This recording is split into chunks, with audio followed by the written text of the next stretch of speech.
সুপ্রভাত, আবার চলে এলাম সকলের সামনে আমাদের রান্নাঘরে। আজকে আমি তৈরি করে দেবো গন্ধরাজ ফিশ এগ পকোড়া। প্রথমে গন্ধরাজ লেবুর পাতা শিরগুলোকে ছাড়িয়ে পাতাগুলো রেডি করব।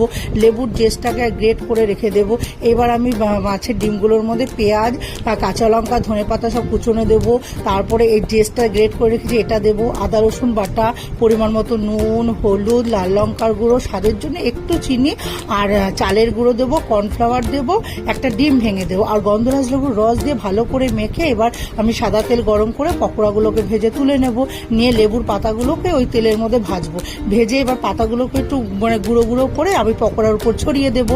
দিয়ে তারপরে যখন একটা করে পকোড়ার ওই একটু করে লেবুর পাতা মুখে পড়বে, খুব ভালো লাগবে। তাহলে আমি সস দিয়ে পরিবেশন করব।